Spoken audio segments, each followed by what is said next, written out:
इस अड्डा में आप सभी का स्वागत है। जैसा कि आप सभी को पता है, एवरेज की अपनी सीरीज चल रही है। इससे पहले सिंप्लीफिकेशन, रेशियो, एज और अभी एवरेज का अपना फोर्थ पार्ट है। और इससे पहले ये वाले पार्ट अपन ऑलरेडी डिस्कस कर चुके हैं। ठीक है, तो अगर आपने अभी तक उन वीडियो को विजिट नहीं किया है तो आप जाकर प्लेलिस्ट में जाकर आप शुरू से वीडियो देखिए, ताकि आपको एवरेज अच्छे से समझ आए। क्योंकि एवरेज जो है वो कहीं ना कहीं रेशो का ही एक पार्ट है।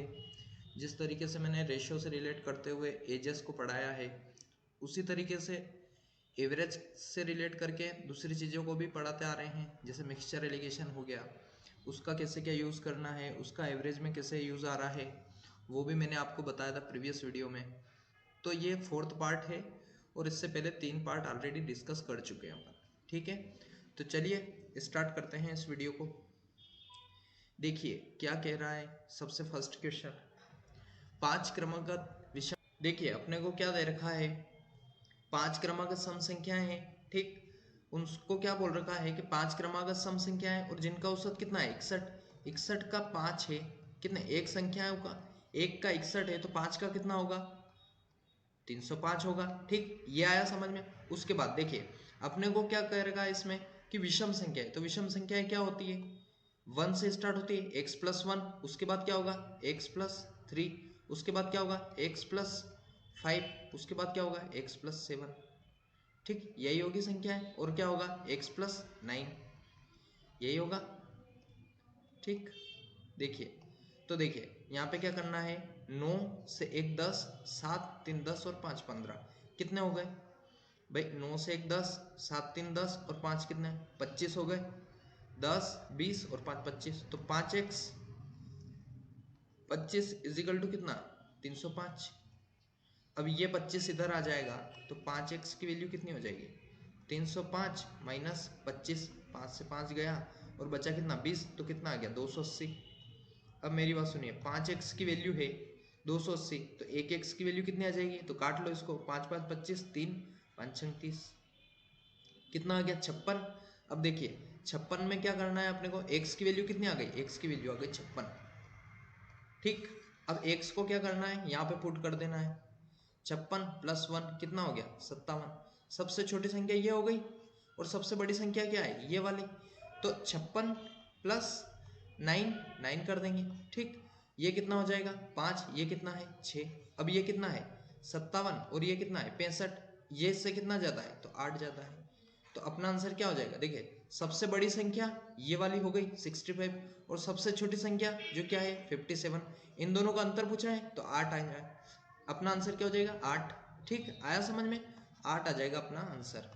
विषम संख्याएं आए तो इस तरीके से करना है। क्या करना है, सबसे पहले लेना है x plus 1, second x plus 3, x plus 5, 7 और 9, 1 2 3 4 5। ठीक है, आया समझ में। चलिए आगे बढ़ते हैं, अगला क्वेश्चन देखिए। अगला क्वेश्चन देखिए, 4 व्यक्तियों का औसत वजन 3 किलोग्राम बढ़ जाता है यदि 120 किलोग्राम वजन वाले व्यक्ति की जगह किसी और व्यक्ति को शामिल कर लिया जाता है। इस नए व्यक्ति का वजन बताइए। 4 व्यक्तियों का औसत वजन कितना बढ़ा, आप ध्यान दीजिए। 4 व्यक्ति हैं कोई, उनका औसत वजन 3 किलो से बढ़ गया, मतलब ओवरऑल कितना बढ़ा 12 केजी बढ़ा। यहां तक आया समझ में, ये तो एक ही लाइन लिखी। ठीक, उसके बाद क्या बोल रहा है, यदि 120 किलोग्राम व्यक्ति वजन वाले व्यक्ति की जगह किसी और व्यक्ति को शामिल कर लिया जाए तो इस व्यक्ति का वजन क्या होगा। मेरी बात सुनिए, 120 किलोग्राम का व्यक्ति गया और नया व्यक्ति जो आया, उसके आने की वजह से जो 4 व्यक्ति थे उनका 3 किलो बढ़ गया। मतलब ये 120 का गया है तो 120 तो वो आएगा, वो लेके आएगा। ठीक, 120 किलोग्राम वो लेके आया, प्लस वो 12 किलो और लेके आया, 12 किलोग्राम और लेके आया, 12 किलोग्राम और लेके आया ना। तो उसकी वजह से क्या हुआ, उसकी वजह से हुआ ये कि उन 4 व्यक्तियों का भी कितना बढ़ गया 3 किलो बढ़ गया। तो मेरी बात सुनिए, 3 किलो उनका भी बढ़ा और इसका भी, ये अपने खुद के पास भी तो रखेगा। ठीक, तो ये हो जाएगा 132। 132 किलोग्राम का व्यक्ति है ये जो नया आया वो। ठीक, आया समझ में ये वाला क्वेश्चन। नहीं आया हो तो देखिए 120 किलोग्राम का अगर कोई व्यक्ति है वो चला गया और 120 किलोग्राम इज इट इज आएगा ही सही। आने वाला जो व्यक्ति है यहाँ पे क्या दे रखा है, व्यक्ति की जगह किसी और व्यक्ति शामिल कर लिया जाता है। 120 तो ये साथ में लेके आएगा प्लस 12 केजी और लेके आया साथ में, तो इन 4 व्यक्तियों को इसने 3-3 किलो दे दिया। भाई 4 व्यक्तियों को देगा 3-3 किलोग्राम देगा, ठीक 3 किलोग्राम दे दिया इसने, तो ये 12 भी तो इसका ही है तो इसने दिया 2 3 1 132 किलोग्राम इसका हो जाएगा, इसका वेट हो जाएगा। ठीक आया समझ में? चलिए आगे बढ़ते हैं। देखिए किसी परीक्षा में 120 विद्यार्थियों के प्राप्तांकों का औसत कितना है, 35 अंक। यदि उत्तीर्ण छात्रों का औसत अंक 39 और अनुत्तीर्ण छात्रों का औसत अंक 15 है तो उत्तीर्ण होने वाले छात्रों की संख्या ज्ञात कीजिए। देखिए इस तरीके के क्वेश्चन को क्या करना है, आपको यहाँ पे लिखना है पास और यहाँ पे लिखना है फेल।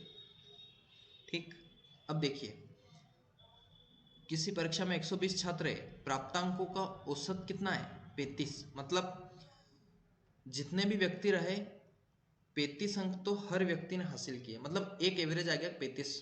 ठीक, अब इसमें से पास है उत्तीर्ण, उत्तीर्ण मतलब पास व्यक्तियों का औसत कितना है 39, तो 39 यहाँ लिख दीजिए। उसके बाद क्या बोल रहा है, अनुत्तीर्ण छात्रों का औसत अंक कितना है 15, तो अनुत्तीर्ण छात्रों का यहाँ लिख दीजिए और इसको बीच में रख दीजिए। ठीक, ये कितना है 4 और ये कितना है 20। भाई 15 से आगे बढ़ेंगे अपन 35 तक जाएंगे तो कितना जाना पड़ेगा 20 आगे जाना पड़ेगा। अब 35 से 39 तक जाना है तो 4 जाना पड़ेगा। ठीक, तो 4 ही यहाँ आ गया। अब इसका अनुपात बना लीजिए, 4 एकम 4, 4 पंजे 20। 5 अनुपात कितना आया 1, मतलब 5 रहे होंगे पास वाले और 1 रहा होगा फेल वाला। ठीक, ये आया समझ में। लेकिन ये 5 ना होके और ये 1 ना होके कितना है, ओवरऑल कितने छात्र है 120 छात्र है। मतलब मेरी बात सुनिए, ये 5x हो गया, ये 1x हो गया, मतलब 5x प्लस 1x की वैल्यू कितनी दे रखी है 120, मतलब ये कितना हो गया 6x। 6x की वैल्यू अगर 120 है तो 1x की वैल्यू कितनी आएगी 20।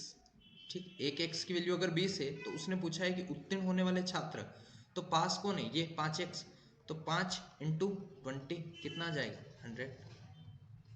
आया समझ में? ये हो गया मिक्सचर एंड एलिगेशन का क्वेश्चन।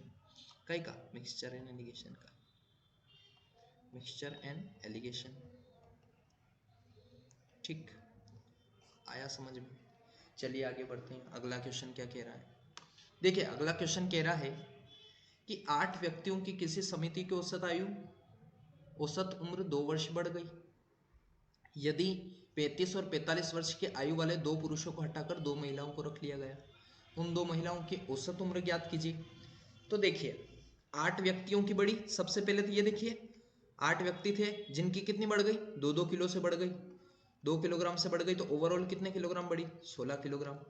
अब मेरी बात सुनिए 35 वर्ष और 45 वर्ष, मतलब ये 2 ईयर बढ़ी है, सॉरी माफ कीजिएगा ईयर।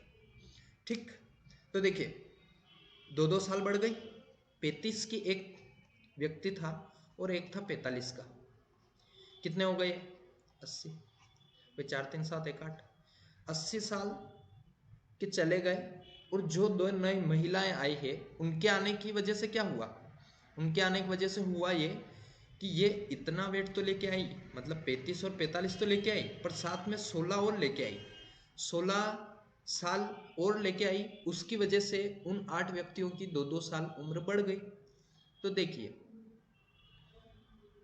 क्या बोल रहा है ये, उन 2 महिलाओं की औसत उम्र कितनी है, तो देखिए 80 साल तो वो ऑलरेडी लेके आई होगी और ये जो 16 साल है ये भी लेके आई, तो कितनी हो गई ये 96। कितनी महिलाएं थी 2 महिलाएं, तो इसको 2 से डिवाइड कर दो, कितना आया 48 दूना 96, 48 मतलब 48 साल एक महिला की आयु होगी। 48 से 1 की होगी तो उन दोनों का एवरेज कितना हुआ 48 ही हुआ। ठीक, यह हो गया। चलिए आगे बढ़ते हैं। कक्षा में 20 छात्र हैं, यदि इनमें से 18 वर्षीय एक छात्र हटाकर किसी और छात्र को शामिल कर लिया जाता है तो औसत आयु 2 महीने घट जाती है। नए छात्र की उम्र बताएं। देखिए 20 छात्र हैं, भाई एक कक्षा है जिसमें 20 छात्र हैं, 20 छात्र मतलब 20 स्टूडेंट है। 20 स्टूडेंट हैं, इनमें 18 वर्षीय एक छात्र को हटाकर, मतलब 18 ईयर का एक छात्र चला गया और एक नया छात्र को शामिल कर लिया, जिससे औसत आयु 2 महीने घट गई। अब 20 छात्रों की 2 महीने घटेगी तो ओवरऑल कितनी घट गई? 40 महीने घट गई। भाई 40 महीने घट गई, और एक साल में कितने महीने होते हैं? तो 12 महीने होते हैं। 12 महीने होते हैं तो 12 से इसको डिवाइड कर दो, 12 तिया 36, और कितना बचा? 4 महीने बचे। तो 3 साल और 4 महीने, 3 साल 4 महीने आ गए। ठीक, मतलब 18 साल का तो ये रहा होगा भाई, 18 साल का तो ये रहा होगा, ये गया है, और उसकी वजह से, नहीं सॉरी माफ कीजिएगा, 18 साल जो है ये गया है, तो इसके जाने की वजह, नया जो व्यक्ति आया ना, उसके आने की वजह से इनके 2-2 महीने घट गए सबके। मतलब मेरी बात सुनिए, 2-2 महीने घट गए, मतलब 3.4 और घट गया इसमें से भाई। 18 में से 3.4 घट गया, मतलब कितना हुआ? ये कितना था? है यहाँ से 0, यहाँ से 0, ये कर लीजिए। 18 में से 13 गए तो कितने बचे? 5। ठीक, मतलब 15। ठीक, मतलब 15 साल का तो ये रहा होगा, प्लस प्लस क्या बोल रहा है ये? अब ये 18 महीने, 18 साल, सॉरी माफ कीजिए, 18 साल और 3 साल, 18 में से 3 गए तो कितने बचे? 15। और उसके बाद क्या बोल रहा है ये कि 4 महीने और घटे, तो 15 में से 4 महीने और जाएंगे तो कितने बचेंगे? 14 साल और 8 महीने। 14 साल 8 महीने का जो व्यक्ति होगा वो नया आया होगा, व्यक्ति नया आने वाला, नया आने वाला। ठीक, ये आया समझ में? ठीक, नहीं आया हो तो इसको प्रीवियस कीजिएगा, थोड़ा सा पीछे कीजिएगा, आपको आ जाएगा समझ में। चलिए आगे बढ़ते हैं।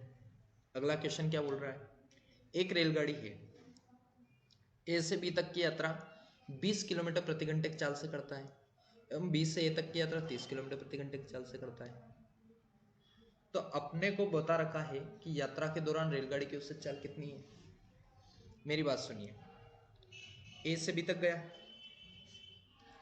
अपने को पता नहीं है कि यहाँ पे डिस्टेंस कितनी है भाई, ये तो अननोन है। और बी से ए तक आया होगा, ये भी अपने को पता नहीं है, मतलब ये जितनी होगी यहाँ से भी यहाँ जितनी होगी। ठीक है, मतलब मेरी बात सुनिए, एक बार इसका सूत्र होता है 2a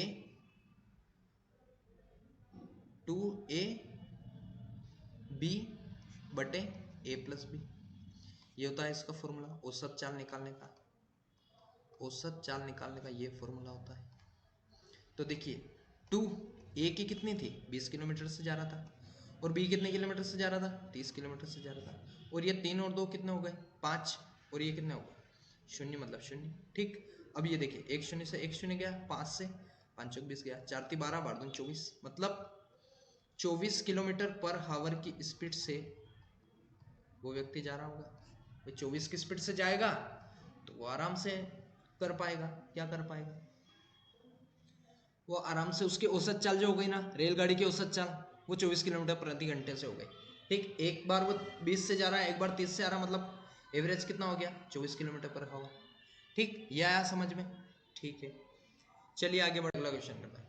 प्रथम 61 प्राकृत संख्याओं का औसत ज्ञात करना है अपने को। तो देखिए, प्राकृत संख्याएं क्या होती है?